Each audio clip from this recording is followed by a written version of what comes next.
Meaning of ice floe. Ice floe. Ice floe.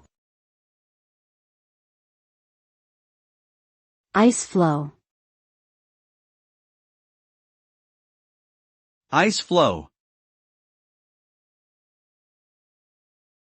Ice floe refers to a large piece of ice floating in a body of water.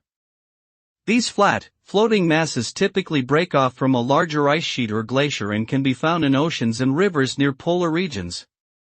They can pose a hazard to ships and can also impact the outflow of freshwater into the ocean.